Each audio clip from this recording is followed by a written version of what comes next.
ओम नमः शिवाय दोस्तों। नमस्कार दोस्तों, आप सभी का हमारे भक्ति एंड फन वीडियोस चैनल में स्वागत है। आज मार्गशीर्ष माह की द्वादशी है, तो चलिए भक्तों, आज तुलसी माता की कथा श्रवण करते हैं। तुलसी से जुड़ी एक कथा बहुत प्रचलित है। श्रीमद् देवी भागवत पुराण में इनके अवतरण की दिव्य लीला कथा भी बनाई गई है।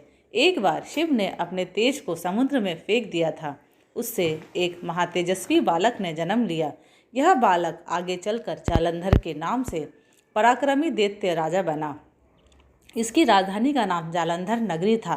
दैत्यराज कालनेमी की कन्या वृंदा का विवाह जालंधर से हुआ। जालंधर महाराक्षस था। अपनी सत्ता के मद में चूर उसने माता लक्ष्मी को पाने की कामना से युद्ध किया, परंतु समुद्र से ही उत्पन्न होने के कारण माता लक्ष्मी ने उसे अपने भाई के रूप में स्वीकार किया। वहां से पराजित होकर वह देवी पार्वती को पाने की लालसा से कैलाश पर्वत पर गया। भगवान देवादिदेव शिव का ही रूप धर कर माता पार्वती के समीप गया, परंतु माँ ने अपने योग बल से उसे तुरंत पहचान लिया तथा वहां से अंतर्ध्यान हो गईं। देवी पार्वती ने क्रुद्ध होकर सारा वृत्तांत भगवान विष्णु को सुनाया।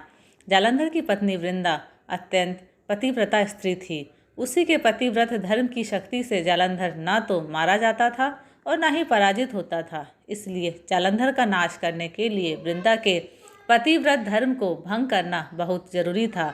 इसी कारण भगवान विष्णु ऋषि का वेश धारण कर वन में जा पहुँचे, जहाँ वृंदा अकेली भ्रमण कर रही थी। भगवान के साथ दो मायावी राक्षस भी थे, जिन्हें देखकर वृंदा भयभीत हो गई।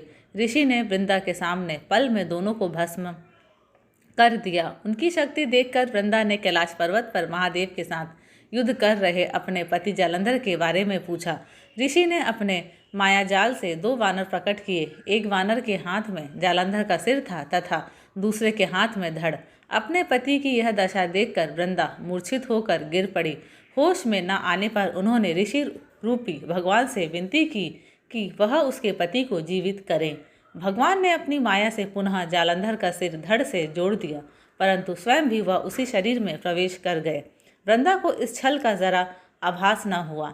जालंधर बने भगवान के साथ वृंदा पतिव्रता का व्यवहार करने लगी, जिससे उसका सतीत्व भंग हो गया।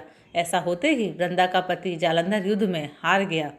इस सारी लीला का जब वृंदा को पता चला तो उसने क्रुद्ध होकर भगवान विष्णु को शीला होने का श्राप दे दिया तथा स्वयं सती हो गई।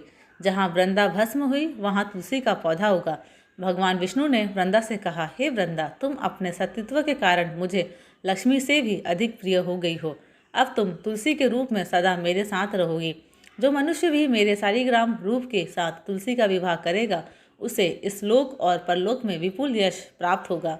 जिस घर में तुलसी होती है वहाँ यम के दूत भी असमय नहीं जा सकते। गंगा व नर्मदा के जल में स्नान तथा तुलसी का पूजन बराबर माना जाता है। चाहे मनुष्य कितना भी पापी क्यों ना हो, मृत्यु के समय जिसके प्राण मंजरी रहित तुलसी और गंगा जल मुख में रखकर निकल जाते हैं, वह पापों से मुक्त होकर वैकुंठ धाम को प्राप्त होता है।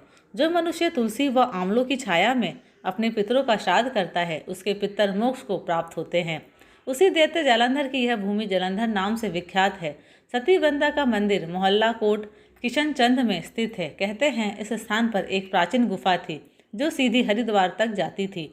सच्चे मन से 40 दिन तक सती वृंदा देवी के मंदिर में पूजा करने से सभी मनोरथ पूर्ण होते हैं।